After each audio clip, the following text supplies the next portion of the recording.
नमस्कार, मैं विष्णु शर्मा आप सभी का आपके ही अपने चैनल विष्णु एडीपी में हार्दिक स्वागत करता हूं। आज मैं करने वाला हूं हिंदी टू इंग्लिश ट्रांसलेशन और वो भी लिख के। जी हां, चाहे तो मैं इसे ऐसे बोल के भी बता सकता हूं, बोल के ट्रांसलेट कर सकता था, लेकिन लिखने में क्या है, क्योंकि हिंदी टू इंग्लिश जब ट्रांसलेशन करते हैं हम तो बहुत कुछ समझाना पड़ता है, इसलिए मैं लिख के समझाने वाला हूँ। ठीक है, तो यहाँ पे छोटी स्टोरी है जिससे मैंने अलग अलग लाइन में थोड़ा जगह छोड़ छोड़ के लिखा हुआ है, क्योंकि इंग्लिश में भी लिखना है तो ऐसे लग रही है कि बड़ी स्टोरी है, लेकिन स्टोरी छोटी सी है, लेकिन समझाना पड़ेगा तो थोड़ा सा समय लगेगा ही लगेगा। इससे पहले मैंने वीडियो स्टार्ट कर दी थी, आप देख सकते हैं, लेकिन हुआ क्या, जो पेन था मेरा वो ख़राब हो गया था, मतलब कुछ प्रॉब्लम आ गई थी तो अच्छे से नहीं चल पा रहा था, तो फिर मैंने दूसरा पेन यहाँ पे लाया है अभी, और अब आपको ट्रांसलेशन यहाँ पे करके दिखाने वाला हूँ। पसंद आने में प्लीज़ आप लोग लाइक करेंगे। ठीक है, तो सबसे पहले यहाँ पे सेंटेंस देखते हैं। सबसे पहले टाइटल देखते हैं, दो बर्तन, दो यानी होता है टू, बर्तन यानी होता है पॉट्स। ठीक है, पॉट यानी एक बर्तन, पॉट्स दो है इसलिए पॉट्स प्लूरल, लेकिन हम द का यूज़ क्यों किया, क्योंकि भाई ये स्टोरी दो बर्तनों के ऊपर है तो हमारे लिए वीआईपी हो गए, ये स्टोरी के सबसे मेन पार्ट हो गए, मतलब हो गए ये अपने मेन कलाकार हो गए हमारे। तो हम यहाँ पे क्या करने वाले हैं, जो भी मेन कैरेक्टर हैं उसके आगे हम क्या द का यूज़ करते हैं। मान लीजिए दो जानवर के बीच होता, ठीक है, रैबिट और लायन, तो केवल रैबिट लायन नहीं लिखते, शेर और खरगोश नहीं लिखते, हम वहाँ पे the rabbit and the lion ऐसे लिखते हैं, इसलिए द का यूज़ किया जाता है। तो यहाँ पे तो मैंने लिख दिया द टू पॉट्स। ठीक है, दो बर्तन की कहानी है, क्या होता है कैसे होता है देखते हैं। थोड़ा सा मैं दूर दूर लिखूंगा, कर्सिव में नहीं लिखने की कोशिश करूंगा, नॉर्मल लिखूंगा ताकि आपको स्पेलिंग भी ठीक से समझ आए। ठीक है, तो सबसे पहले स्टार्ट करते हैं सेंटेंस यहाँ पे, और प्लीज़ पसंद आने पर लाइक जरूर करेंगे, बहुत मेहनत लगती है लिखने में, ट्रांसलेट करने में, तो एक लाइक तो बनता ही है पसंद आने पर, नहीं आएगा तो बिल्कुल नहीं करेंगे। एक नदी में भारी या फिर बहुत बाढ़ आई थी। ठीक है, यदि ऐसे होता है, एक नदी में भारी बाढ़ आई थी, अभी बहुत बाढ़ आई थी, तो कई लोग भारी बोलते हैं, कई लोग बहुत बोलते हैं, तो इसे हम ट्रांसलेट कैसे करेंगे। अच्छा, जिसे हिंदी समझ नहीं आ रहा है तो मैं बोल रहा हूँ उसे ही सुन लेंगे, समझ लेंगे, तो फिर आपको आसानी होगी। तो क्लियर हो गया, एक नदी में बहुत बाढ़ आई थी, तो फिर इसे हम कैसे बनाएंगे, इसका स्टार्ट हम कहाँ से करेंगे, हम देयर वॉज के, देयर का यूज़ करेंगे। देयर सब्जेक्ट यहाँ पे कोई नहीं है, हम केवल ऐसे लिखेंगे, मान लो कि was a heavy flood in a river, तो ऐसे तो होगा नहीं क्योंकि सब्जेक्ट नहीं है यहाँ पे कोई, तो हम वहाँ पे सब्जेक्ट के लिए देयर का यूज़ करते हैं, जो कि डमी वर्ड होता है। ठीक है, तो सबसे पहले हम स्टार्ट करेंगे देयर का। ठीक है, देयर से, तो यहाँ पे लिखता हूँ THERE। ठीक है, इतना समझ आ गया, इतना दूर दूर इतना तो चलेगा। ठीक है, देयर, अब बाढ़ आई थी, ठीक है, बाढ़ आई थी तो हम वॉज का यूज़ करेंगे, देयर वॉज। ठीक है, इतना भी चलेगा। अब आई थी, भारी बाढ़ आई थी, तो हम भारी के लिए क्या यूज़ करते हैं, हैवी। हैवी आप सभी को पता, बोलते हैं ना, भारी वर्षा हुई थी, बहुत वर्षा हुई, तो ये हैवी रेन ऐसे बोलते हैं। तो हम यहाँ पे देयर वॉज अ हैवी, हम भारी के लिए हैवी का यूज़ करेंगे, तो हैवी का स्पेलिंग क्या होता है, HEA और VY। ठीक है, हैवी ऐसे यूज़ करेंगे, केवल ए को भी लिखते हैं हैवी। अब यहाँ पे बाढ़, ठीक है, बाढ़ के लिए हम क्या लिखते हैं, फ्लड। फ्लड सुनने में स्पेलिंग पता नहीं चलेगा, लेकिन फ्लड का स्पेलिंग आपको बताऊंगा तब बोलेंगे अच्छा फ्लड का स्पेलिंग है, मैं F ऐसे लिखता हूँ। ठीक है, तो ये आपका फ्लड, फ्लूड नहीं पढ़ेंगे, फ्लड पढ़ेंगे, स्पेलिंग यही होता है, बिल्कुल कंफ्यूज नहीं होंगे, जो स्पेलिंग लिखा हूँ यही है, इसे ऐसे ही उच्चारण करते हैं, प्रोनाउंसिएशन ऐसी है, तो बिल्कुल आप ज़्यादा कंफ्यूज मत हुई, ऐसे क्यों है सर, वैसे ऐसे में जाएंगे तो आपका समय बहुत ज़्यादा बर्बाद होगा, जल्दी नहीं सीख पाएंगे। ठीक है, फ्लड पढ़ते हैं, फ्लड, फ्लड यानी होता है बाढ़। ठीक है, यहाँ तक क्लियर हो गया कि there was a heavy flood, एक बार क्या हुआ था, बहुत बाढ़ आई थी, कहाँ, एक नदी में। तो ये क्या है, आपका ऑब्जेक्ट है, कहाँ बाढ़ आई थी, नदी में, कहाँ गए थे, घर गए थे, क्या खाए, आम खाए, तो ये जो भी जगह होता है, कोई नाम होता है, कोई प्लेस होता है ना, या किसी चीज़ का नाम है, तो उसे हम लास्ट में ऑब्जेक्ट के रूप में लिखते हैं। तो अब यहाँ तक क्लियर हो गया, there was a heavy flood, कि एक बाढ़ आई थी, कहाँ आई थी, एक नदी में, कहाँ आई थी, एक नदी में, तो मे के लिए हम इन का यूज़ करते हैं, ठीक, इन, और एक नदी को हम अ रिवर, अ रिवर। ठीक है, अब देखिए पूरा सेंटेंस कैसे हो गया, एक नदी में भारी बाढ़ आई थी, there was a heavy flood in a river, इस प्रकार से होगा। क्लियर, आगे बढ़ते हैं। 3 दिनों के बाद बाढ़ थम गई, बाढ़ थम गई, यहाँ पे नया थोड़ा सा आपको इसका वर्ड मिलने वाला है, इसका इंग्लिश थोड़ा सा नया होगा, बहुत से लोगों को नहीं पता होगा उसका। देखिए 3 दिनों के बाद, तो बहुत ईजी है, के बाद आफ्टर हम यूज़ करते हैं। ठीक है, तो ऐसे नहीं लिखेंगे कि 3 डेज आफ्टर, ऐसे लिखेंगे, आफ्टर का यूज़ पहले करते हैं। ठीक है, आफ्टर 3 डेज ऐसे हम लिखेंगे, तो हम लिखेंगे, देखिए आफ्टर, ठीक है, 3 दिनों, तो हम 3 के लिए लिख देंगे 3। ठीक है, दिनों, तो दिनों के लिए हम डेज, डे यानी दिन होता है, लेकिन 3 है इसलिए डेज। ठीक है, आफ्टर 3 डेज क्या हो गया, बाढ़ थम गई, तो बाढ़, तो बाढ़ को हम क्या लिखेंगे, द फ्लड, क्या लिखेंगे, द फ्लड। ठीक है, क्लियर हो गया, द फ्लड थम गई। अब थम के लिए आपको बता रहा हूं मैं, इसके लिए होता है सबसाइडेड, ठीक है, सबसाइडेड को हम क्या बोलते हैं, थम जाना, रुक जाना, तो बाढ़ थमती उसे सबसाइडेड बोलते हैं। उसका स्पेलिंग बता रहा हूँ आपको, सबसाइडेड का SUB सब, ठीक है, साइड का स्पेलिंग आपको पता है SID और ये D जोड़ देंगे, सबसाइडेड, ठीक है, सबसाइडेड मतलब थम जाना। फिर क्या हुआ, बाढ़ थम गई, ठीक है, क्लियर, यहाँ तक तो पूरा हो गया। देखिए 3 दिनों के बाद बाढ़ थम गई, after 3 days the flood subsided, clear हो गया यहाँ तक के। आगे बढ़ते हैं, बहुत से दूसरे चीज़ों के बीच, बहुत से, ठीक है, दूसरे चीज़ों के बीच, तो किसी चीज़ के बीच, किसी चीज़ के बाद, तो ये सब जो सेंटेंस होता है इसे हम पहले यूज़ करते हैं। जैसे 3 दिनों के बाद, तो हमने 3 दिनों का यूज़ पहले नहीं किया, बाद का यूज़ पहले किया। वैसे ही किसी चीज़ों के बीच, तो किसी चीज़ों के बीच है तो हम उसे पहले यूज़ करेंगे। तो हम क्या लिखते हैं भाई, ये 2 चीज़ के बीच में है तो हम तो वहाँ पर बिटवीन का यूज़ करते हैं, बिटवीन। लेकिन अब दूसरे चीज़ों यानी बहुत सारी चीज़ें हैं, 2 से ज़्यादा है, तो हम वहाँ पे किसका यूज़ करेंगे, हम अमंग का यूज़ करते हैं। बिटवीन 2 के बीच में, अमंग 2 से ज़्यादा हो, और अमंगेश क्या होता है, बहुत ज़्यादा होता है, अमंगेश का यूज़ करते हैं, लेकिन कुछ चीज़ें हैं इसलिए अमंग का यूज़ करेंगे। तो चलिए इसका ट्रांसलेशन शुरू करते हैं।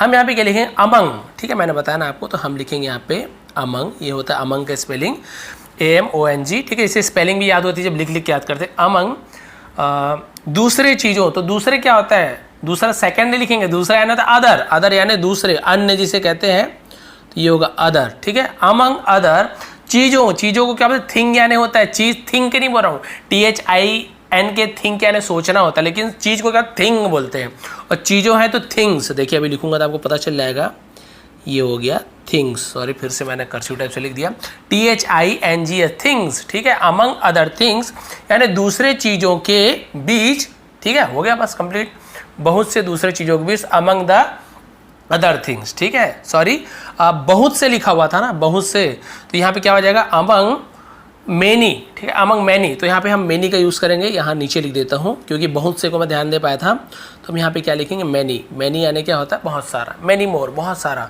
तो हम क्या बोलेंगे, अमंग मैनी अदर थिंग्स, इस प्रकार से होगा, बहुत से दूसरे चीज़ों के बीच, ठीक है। अब आगे बढ़ते हैं, उसके नीचे क्या लिखा हुआ है देखते हैं। स्टोरी भी आपको समझ आ रही होगी कि एक बार बहुत ज़्यादा बाढ़ आया, 3 दिनों के बाद बाढ़ थम गई, और बहुत सारे जो चीज़ थे उसके बीच में क्या था, देखिए उनके बीच क्या था, एक तांबे का बर्तन और एक मिट्टी का बर्तन अगल बगल तैर रहे थे। अब देखिए यहाँ पे तो कुछ समझ नहीं आ रहा, कई लोग के तो ऊपर से निकल गए सर अगल बगल क्या लिखेंगे, तांबा का और मिट्टी का बर्तन फिर भी एक बार बहुत से लोगों को पता होगा, तो देखते हैं इसके लिए हम क्या यूज़ करते हैं। तैर रहे थे, तो अब रहे थे, रहा था, ये तो क्लियर हो गया कि सर ये पास्ट कंटिन्यूअस टेंस है, जहाँ पे वॉज या फिर वर का यूज़ होगा और वर्ब में ING का यूज़ होगा। तैरना, ठीक है, तैरने को फ्लोटिंग भी कहते हैं, ठीक है, स्विमिंग हो गया तैरना, बहना, फ्लोटिंग, तो फ्लोट को भी तैरना बोलते। अब भाई तांबे का बर्तन, मिट्टी के बर्तन तैरेंगे थोड़ी, ऐसे स्विमिंग थोड़ी करने वाले, इसलिए हम फ्लोट का यूज़ करते हैं वहाँ पे। अब देखते हैं यहाँ पे क्या होगा इसका मतलब, ठीक है। अब यहाँ पे तैरना वैरना तो नहीं लिखा है, अगल बगल तैर रहे थे, ठीक है, यहाँ तक क्लियर है। अब देखते हैं क्या होगा, एक तांबे का बर्तन, तो भाई ये तो ईजी है, तो अब यहाँ पे क्या लिखेंगे, एक के लिए हम अ का यूज़ करते हैं, आप सभी को पता है, तो हम लिखेंगे अ, ठीक है। अब इसी के आगे का है, वैसे मैं फुल स्टॉप डाल दिया था, लेकिन इसी के आगे का है, तो इसलिए स्मॉल से स्टार्ट करूँगा, नहीं तो कभी भी नया जब फुल स्टॉप लगता है उसके बाद हम कैपिटल से स्टार्ट करते हैं, कैपिटल यानी ये बड़े से स्टार्ट करते हैं, ठीक है। तो क्या बोलते, तांबे का बर्तन, तो तांबा को क्या बोलते हैं, कॉपर, क्या बोलते हैं, कॉपर, तो कॉपर का स्पेलिंग देखिए PPER, कॉपर। कॉपर बर्तन को हम क्या बोलते हैं, पॉट, कॉपर पॉट, ठीक है, कॉपर पॉट। और क्या चीज़ है, एंड, और के लिए हम एंड का यूज़ करते हैं। एक मिट्टी का बर्तन, तो एक के लिए हम यहाँ पे अर्थन लिखा हुआ है ना, अर्थन के लिए हम एन का यूज़ करेंगे, क्यों, देखिए कॉपर क से स्टार्ट हो रहा है, क है ना, तो ये आपका आर्टिकल में पता है आपको, जब जो हिंदी के जो स्वर होते हैं ना, आ ई, मतलब क की ए, इस प्रकार से, सॉरी आ ई ऐसे अपना आह तक का निकलता है ना, ए ओ अम आह, तो वहाँ पे हम क्या करते हैं, एन का यूज़ करते हैं, किसका, एन का यूज़ करते हैं। और ये सी क से स्टार्ट हो रहा है, कॉपर, तो यहाँ पे अ का यूज़ होगा, एक, दोनों का मतलब एक ही होता है, कॉपर पॉट एन। अब देखिए लिखूंगा तो आपको समझ आएगा, एन लिखूंगा मैं यहाँ पे, एन यानी एक, अर्थन। अब यहाँ पे देखिए अ ध्वनि निकल रहा है, ठीक है, ई से स्टार्ट जरूर है, लेकिन पढ़ कैसे रहे हैं, अर्थन, क्या पढ़ रहे हैं हम इसे, ई, अर्थन।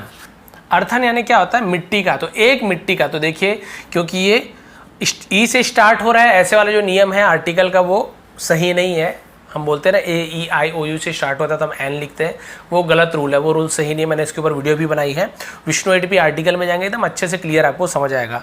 तो एन यानी एक, अर्थन क्योंकि अ से स्टार्ट हो रही है, क से स्टार्ट हुआ इसलिए ए का यूज़ किए। ये अ से होता, आ से होता, ई से होता, या है ना, तो हम क्या करते हैं एन का यूज़ करते हैं। एन अर्थन पॉट, ठीक है, यहाँ पे थोड़ा ज़्यादा समय ले लिया इसलिए सॉरी।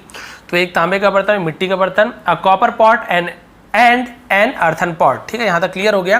क्या अगल बगल तैर रहे थे, तो तैर रहे थे तो उसके लिए हम क्या करेंगे, वर, वर, ठीक है, इसे वर लिखेंगे। और तैर रहे थे तो वॉज या वर के साथ, फ्लोट यानी तैरना होता है, लेकिन हम क्या करते हैं आईएनजी लगाते हैं, तो हम यहाँ पे लिखेंगे फ्लोटिंग। क्या लिखेंगे हम, फ्लोटिंग, वर फ्लोटिंग, ठीक है। अब क्या तैर रहे थे, वो अगल बगल तो तैर रहे थे, तो अगल बगल को हम इंग्लिश में क्या लिखते हैं, साइड बाय साइड। क्या लिखते हैं, साइड बाय साइड। तो साइड बाय साइड को हम क्या बोलते हैं, अगल बगल। तो यहाँ तक क्लियर हो गया, अगल बगल तैर रहे थे, और कहाँ तैर रहे थे, बस यहाँ तक के क्लियर हो गया, अगल बगल तो तैर रहे थे, तो मिट्टी के बर्तन अगल बगल तैर रहे थे, बस ठीक है, यहाँ तक क्लियर हो गया। फिर क्या हुआ देखिए, तांबे के बर्तन ने मिट्टी के बर्तन को देखा और कहा। अब ये भी इजी है, ये तो आप लोग आराम से बना लोगे। तांबे के बर्तन ने मिट्टी के बर्तन से कहा, तो द कॉपर पॉट, ठीक है, द कॉपर पॉट देखा, देखा और कहा। तो देखा को हम सी यानी देखना होता है, लेकिन पास्ट टेंस है तो हम सॉ का यूज करेंगे, सा यानी देखा। द कॉपर पॉट सा, है ना, तांबे के बर्तन ने देखा, किसे देखा, मिट्टी के बर्तन को देखा, तो the earthen pot, the earthen pot, ठीक है, यहाँ तक क्लियर है। द कॉपर पॉट सा द अर्थन पॉट, देखा और कहा, तो बस इजी है। एंड सेड, ठीक है, सेड यानी क्या होता है, कहना, ठीक है, कहा। यहाँ तक भी क्लियर हो गया, कोई प्रॉब्लम नहीं है, बहुत ईजी है। आगे बढ़ते हैं। फिर क्या हुआ, मेरे दोस्त तुम नर्म मिट्टी के बने हो और कमज़ोर हो। मेरे दोस्त, तो ये तो बहुत ईजी है, मेरे दोस्त, तो हम इसे क्या यहाँ से यहीं से कर देता हूँ, माई फ्रेंड, ठीक है, my friend, FRIEND, my friend. तुम नर्म मिट्टी के बने हो, तो तुम, यू, हो के लिए हम आर का यूज़ करते हैं, हेल्पिंग हो, यू आर यानी तुम बने हो, तो बनना, मेक यानी बनना होता है, लेकिन बने हो पास है तो मेक का पास है मेड होता है, ठीक है, तो हम लिखेंगे मेड। यू आर मेड, तुम बने हो, ऐसे होगा। माई फ्रेंड, मेरे दोस्त, तुम बने हो, यू आर मेड, किससे बने हो, मिट्टी के बने हो, नर्म मिट्टी के, तो के लिए हम किसका यूज़ करते हैं, ऑफ, बने हो ऑफ नर्म मिट्टी। नर्म को हम क्या यूज़ करेंगे, सॉफ्ट, सॉफ्ट यानी होता है नर्म, SOFT, सॉफ्ट। मिट्टी, मिट्टी को हम क्या बोलते हैं, मड, MUD, मड, मड को हम मिट्टी बोलते हैं। क्लियर हो गया। My friend you are made of soft mud, मेरे दोस्त तुम नर्म मिट्टी के बने हो। अच्छा, और कमज़ोर हो, कमज़ोर हो, एंड, और। अब यू का यूज़ तो पहले कर चुके, इसलिए बार बार यू आर ऐसे यूज़ नहीं करेंगे। Are, and are weak, weak यानी क्या होता है, कमज़ोर, वीक, ठीक है, वीक यानी कमज़ोर। ये वीक सप्ताह वाला वीक नहीं है, कमज़ोर वाला वीक है, ठीक है।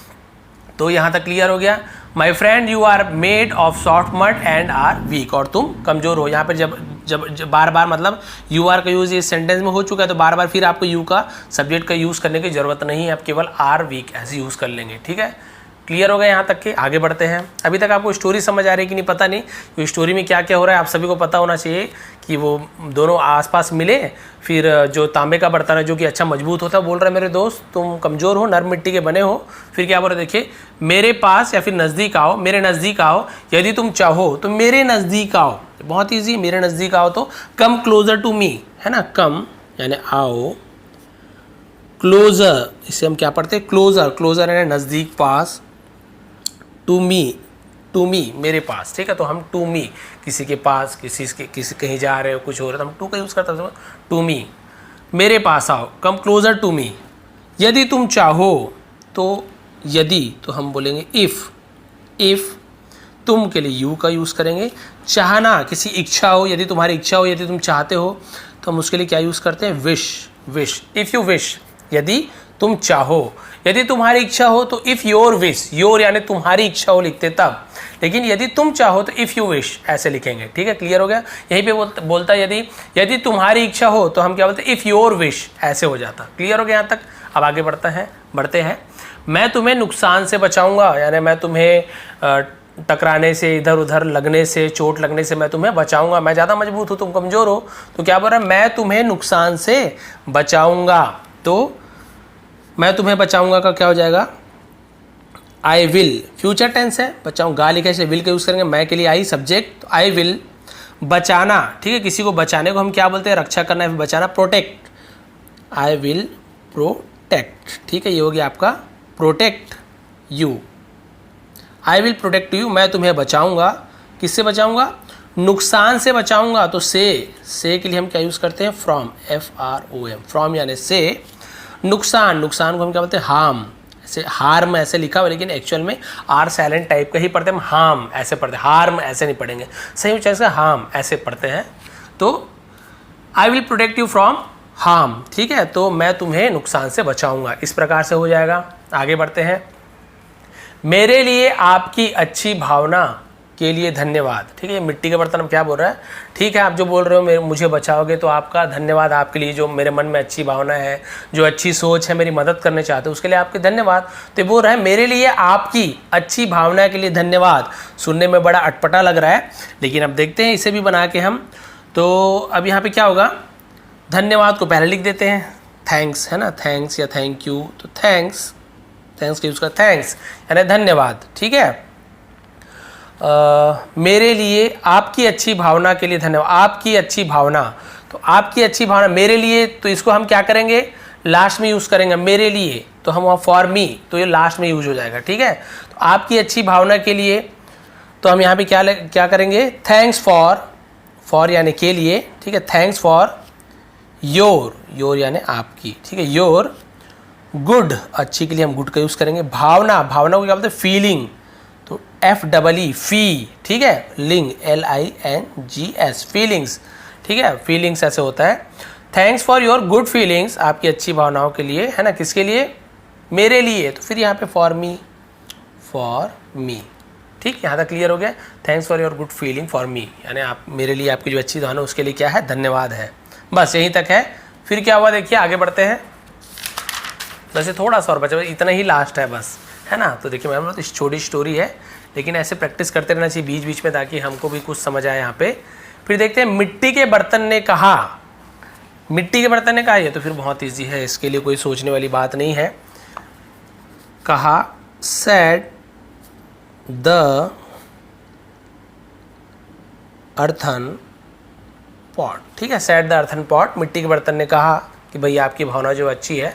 अब और क्या बोल रहा है देखिए मिट्टी के बर्तन ने, लेकिन मैं आपके करीब आने की हिम्मत नहीं करता। देखिए वो बोल रहा बचाऊंगा, लेकिन मिट्टी का बर्तन क्या बोल रहा है, लेकिन मैं आपके करीब आने की हिम्मत नहीं करता। लेकिन, अब लेकिन के लिए हम क्या यूज़ करेंगे, बट। लेकिन के लिए हम यूज़ करते हैं बट। ठीक, बट मेरी हिम्मत नहीं है, तो आई डेयर। ठीक, आई डेयर नॉट यानी मेरी हिम्मत नहीं होती या मेरी हिम्मत नहीं है आने की, तो हम उसके लिए कम को यूज़ करेंगे। आई डेयर नॉट कम, मेरी आने की हिम्मत नहीं है। ठीक है, आपके करीब तो क्लोजर टू यू, क्लोजर यानी होता है करीब, मैंने उस समय बताया था वो क्लोजर का यूज़ उस समय है ना, इससे पहले to you. But I dare not come closer to you, लेकिन मेरी क्या है, हिम्मत नहीं हो रही आपके पास आने की, करीब आने की हिम्मत नहीं करता या नहीं है, तो उसके लिए हम इस प्रकार का यूज़ करेंगे। और क्या बोल रहा है फिर, आप बहुत मजबूत और टिकाऊ हो या फिर बहुत ही कठोर हो, ऐसे भी यूज़ कर सकते हैं। तो इसके लिए हम क्या करेंगे, आप बहुत मजबूत हो, आप यू हो के लिए आर है ना, यू आर बहुत मजबूत हो, तो बहुत के लिए हम क्या यूज़ करते हैं, सो स्ट्रांग ऐसे बोलते हैं ना, तो ये so strong, you are so strong, आप बहुत मजबूत हो, और एंड टिकाऊ हो या फिर बहुत ही कठोर हो या मजबूत हो, उसके लिए हम क्या करते हैं, देखिए स्पेलिंग आपको बता रहा हूँ, स्टर ऐसे लिखेंगे और DYD, स्टर्डी। स्टडी यानी होता है बहुत ज़्यादा टिकाऊ हो, मजबूत हो, कठोर हो, उसके लिए हम स्टर्डी का यूज़ करते हैं। क्लियर हो गया? आप बहुत मजबूत और टिकाऊ हो, you are so strong and sturdy. अब देखते हैं स्टडी यानी वही होता है बहुत ज़्यादा कठोर होना, उसके लिए भी स्टडी का यूज़ करते हैं। और क्या बोल रहा है, आप तो बहुत ज़्यादा कठोर और टिकाऊ हो, मैं बहुत कमज़ोर और नाजुक हूँ। मैं तो बहुत कमज़ोर और नाजुक हूँ, तो इसके लिए भी बहुत ईजी है।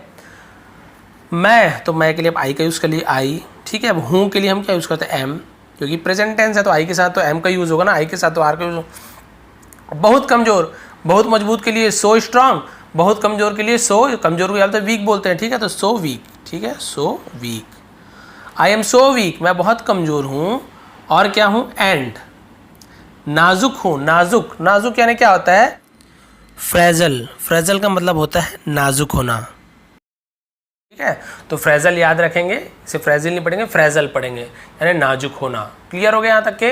अब क्या बोल रहे हैं देखिए उसके बाद, संयोग से, या फिर जिसे हम हिंदी में संयोग से बोलते हैं और इंग्लिश में इत्तेफाक से, ऐसा बोलते हैं इत्तेफाक से, यदि हमारी एक दूसरे से टक्कर हो जाती है। भाई मान लो धोखे से हम दोनों के बीच क्या हो गया, एक दूसरे टक्कर हो गया। वो बोल रहा है, क्योंकि मैं क्यों दूर रहना चाहता हूँ आपसे, कि मान लीजिए हमारे एक दूसरे से टक्कर हो जाती है, तो इत्तेफाक से, तो इसे हम क्या बोलते हैं, इत्तेफाक से या फिर संयोग से। इसे हम इंग्लिश में क्या बोलते हैं, बाई चांस। क्या बोलते हैं, बाई चांस, ऐसे बोलते हैं, बाई चांस, ठीक है। ये हो गया आपका बाई चांस। बाई चांस है ना, मतलब वही इत्तेफाक से। यदि हमारी, तो यदि, तो इफ़, यदि के लिए हम इफ़ का यूज़ करते हैं। हमारी, तो हमारे के लिए वी, है ना। टक्कर हो जाती है, एक दूसरे से टक्कर हो जाती है, टक्कर को हम पहले लिख लेते हैं क्रैश। क्रैश होना है ना, टक्कर होना, क्योंकि भाई सब्जेक्ट के बाद हम फिर वर्ब का यूज़ करते हैं, ठीक है। और किस में हो जाती, एक दूसरे से टक्कर हो जाती, तो हम लिखेंगे इनटू ईच अदर, एक दूसरे के साथ। तो हम वहाँ पे ईच अदर का यूज़ करेंगे, ईच, ठीक है। ईच यानी ईच अदर यानी क्या होता है, एक दूसरे, into each other. By chance if we crash into each other, ठीक है। क्रैश यानी होना, टक्कर होना। इत्तेफाक से यदि हमारी एक दूसरे से क्या हो जाती है, टक्कर हो जाती है, तो फिर क्या होगा, मैं 1000 छोटे टुकड़ों में बिखर जाऊंगा। तो आप पहले देखेंगे कि प्रेजेंट टेंस में है, पास्ट में, कि फ्यूचर टेंस में है। जैसे जहाँ जहाँ पे हूँ, है, ऐसे तो प्रेजेंट टेंस में तो आई है ना। आप जो भी हेल्पिंग वर्ब का यूज़ आपको पता है वो यूज़ करेंगे। अब गा है तो विल का यूज़ होगा, ये भी आपको पता है। तो देखिए मैं 1000 छोटे टुकड़ों में बिखर जाऊँगा, तो मैं सब्जेक्ट है और बिखर जाऊँगा, गा फ्यूचर टेंस में विल का यूज़ होता है। तो सब्जेक्ट के बाद हेल्पिंग वर्ब, तो आई के बाद विल का यूज़ होगा, ये आप ध्यान रखेंगे। टेंस वाली मेरी वीडियो देखेंगे तो आपको क्लियर हो जाएगा। तो आई विल, मैं हो जाऊँगा, क्या हो जाऊँगा उसको देखिए, मैं 1000 टुकड़ों में बिखर जाऊँगा। तो आई विल, बिखर जाना छोटे छोटे टुकड़ों में, तो बिखरने को हम पहले लिखें क्योंकि वर्ब है, वर्ब को पहले लिखते हैं। तो शैटर, शैटर, डबल टी, ठीक है, ER। शैटर यानी क्या होता है, बिखर जाना छोटे छोटे टुकड़ों में, बिखर जाने को शैटर बोलते हैं। शैटर में को हम बोलेंगे इनटू 1000, तो 1000, ठीक है, 1000, ठीक है, 1000 छोटे टुकड़ों में, छोटे को हम बोलते हैं टीनी, क्या बोलते हैं, छोटे टीनी। और टुकड़ों को हम क्या बोलते हैं, बाइट्स, बाइट्स यानी टुकड़े, ठीक है। तो यहाँ तक क्लियर हो गया। मैं 1000 छोटे टुकड़ों में बिखर जाऊंगा। I will shatter into 1000 tiny bits. क्यों यूज़ किए, 1000 है इसलिए 1000 ऐसे यूज़ किए, ठीक है। यहाँ तक क्लियर हो गया, बस अब इतना ही बचा हुआ है। यदि आप सच में मेरे शुभचिंतक हैं, शुभचिंतक यानी क्या होता है, वेल विशर। यदि, ठीक है, तो यदि, इफ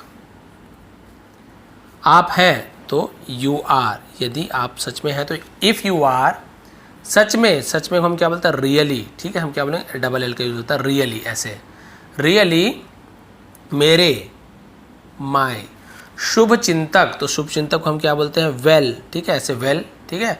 और यहाँ पे हम देते हैं विशर, तो श लिखा तो SH का यूज़ करते हैं, विशर, ऐसे अलग अलग आपको दिख रहा होगा।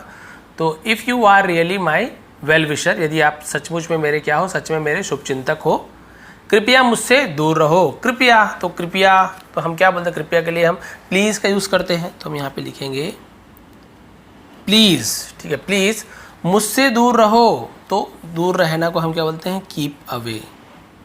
कीप अवे यानी दूर रहना। और किससे, मुझसे, मुझसे, तो प्लीज़ कीप अवे। से के लिए हम फ्रॉम का यूज़ करते हैं, फ्रॉम मी। कृपया मुझसे दूर हो, please keep away from me, ठीक है। बस अब अंतिम यहीं तक बचा हुआ है। ऐसा कहकर मिट्टी का बर्तन धीरे से तैरकर बहकर तांबे के बर्तन से दूर चला गया।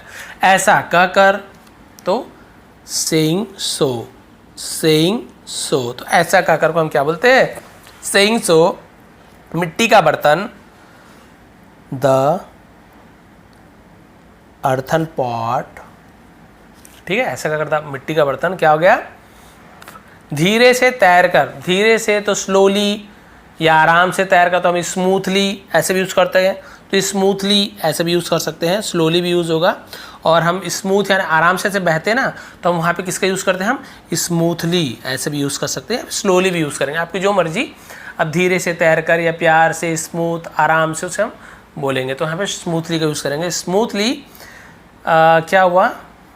अर्थन पॉट स्मूथली बहकर, तो मैंने बताया बहकर फ्लोट है ना, तो बहकर दूर चला गया, तो पास्ट टेंस में फ्लोट का फ्लोटेड हो जाएगा, तो हम यहाँ पे क्या लिखेंगे? फ्लोटेड, ठीक है, फ्लोटेड। फ्लोटेड यानी क्या होता है? बह के चले आना, अवे, फ्लोटेड अवे, बहकर तांबे से दूर चले आना, तो अवे, अवे का यूज़ करते हैं हम, दूर चले आना, बहकर दूर चले, फ्लोटेड अवे, अवे यानी दूर चले आना। जो गो अवे बोलते हैं ना, दूर चले जाओ तो गो अवे, तो वही फ्लोटेड अवे, बहकर दूर चले आना, दूर चले गया। और क्या हुआ? तांबे के बर्तन से दूर चला गया, से स्मूथली फ्लोटेड अवे फ्रॉम, से के लिए हम फ्रॉम को यूज़ करते हैं, फ्रॉम द कॉपर, ठीक है, पॉट। एक बार देखता हूँ सही है कि नहीं। ऐसा कहकर मिट्टी का बर्तन धीरे से तैरकर भी बहकर तांबे के बर्तन से दूर चला गया। सेइंग सो, ऐसा कहकर द अर्थन पॉट, मिट्टी का बर्तन, स्मूथली यानी आराम से, प्यार से या धीरे से, फ्लोटेड अवे यानी बह गया, फ्रॉम द कॉपर पॉट, तांबे के बर्तन से दूर चला गया बहकर। ठीक है, यहाँ तक क्लियर हो गया। तो ये थी स्टोरी। इसमें आपको अब स्टोरी, जैसे बहुत से लोगों को हो सकता है कि स्टोरी नहीं समझ पाए ट्रांसलेशन के चक्कर में, तो अब आपको स्टोरी भी थोड़ा सा बताया था एकदम शॉर्ट में कि हुआ क्या।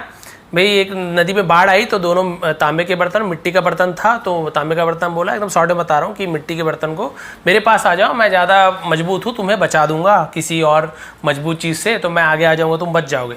फिर मिट्टी के बर्तन ने कहा भैया बाकी चीज़ को तो छोड़ दो, अगर हम दोनों की ही टक्कर हो जाती है, एक दूसरे से क्रैश हो जाते हैं, तो मैं ही टूटूंगा, आपको तो कुछ होने वाला ही नहीं, उससे अच्छा भैया तुम मुझसे दूर ही रहो। और ऐसा कहकर वो स्लोली स्मूथली वहाँ से बहकर दूर चला गया। तो इससे हमें क्या शिक्षा मिलती है? हमें इससे शिक्षा मिलती है कि अपने से जो बहुत ज़्यादा ताकतवर होते हैं, बहुत ज़्यादा ताकतवर पड़ोसी हैं, दोस्त हैं, या कोई भी है मतलब पहचान के, उनसे थोड़ा दूर रहना चाहिए। दूरी यानी दूरी बना के मत रहो, लेकिन ज़्यादा कोशिश मत कीजिए उनसे दोस्ती करने की। ज़्यादा ही पावरफुल है, आपसे बहुत ज़्यादा हैसियत में या किसी चीज़ में ज़्यादा ही ऊपर है, तो उनसे दूरी बना के रखें, क्योंकि बहुत सारे नुकसान हो सकते हैं, जरूरी नहीं होंगे लेकिन हो सकते हैं। वो आप सभी को पता है, कई बार होता है किसी को घमंड होता है ज़्यादा पैसे की, किसी के पास ज़्यादा ताकत की घमंड होती है, कोई आपको नीचे दिखाना चाहता है, बहुत कुछ होता है। तो थोड़ा अपने बराबरी वाले से ही कोशिश कीजिए दोस्ती यारी रखने की, तो ज़्यादा अच्छा होता है। ये मेरी पर्सनल थिंकिंग है, हो सकता है ऐसे जरूरी भी नहीं है। अलग अलग लोग, ऐसे बहुत से अमीर लोग भी बहुत अच्छे होते हैं, ऐसी बात नहीं है कि हमेशा अपने नीचे या कमज़ोर लोग या फिर जो आर्थिक रूप से कमज़ोर है उनके साथ बदतमीजी या बुरा बर्ताव करते हैं, ऐसे नहीं है। लेकिन फिर भी स्टोरी के माध्यम से बताना चाह रहा हूँ। तो भाई हमेशा अपने जो बहुत ताकतवर पड़ोसी उनसे दूर रहना चाहिए। Keep over powerful neighbours at a safe distance. ठीक है, तो अपने अच्छे उचित दूरी पर अपने पड़ोसियों से यानी ज़्यादा ताकतवर लोगों से दूर रहना चाहिए। तो ये थी मेरी मेहनत। यदि थोड़ी भी आपको पसंद आती है, हो सकता है कहीं पे बहुत ज़्यादा लंबा खींच दिया हूँ, बहुत ज़्यादा टाइम भी ले लिया हूँ, तो उसके लिए माफ़ी चाहता हूँ। लेकिन इसे समझाने में समय लगेगा ही, तो सोचिए मैंने छोटी स्टोरी ली तब तो इतना टाइम लग गया। इसका स्क्रीनशॉट मैं आपको दे दूंगा वहाँ पे फेसबुक पेज में। लंबी स्टोरी होती तो पता नहीं कितना ज़्यादा समय लग जाता। तो आप सभी का बहुत बहुत धन्यवाद इतने देर तक बने रहने के लिए। आप लोग पसंद करते हैं, यदि इस टाइप की वीडियो और भी चाहिए तो प्लीज़ कमेंट करेंगे। नहीं पसंद आई, नहीं चाहिए तो भी कमेंट कर दीजिए, ताकि दोबारा मैं इतनी मेहनत नहीं करूँ। आप सभी का फिर से बहुत बहुत धन्यवाद। आपका दिन शुभ रहे।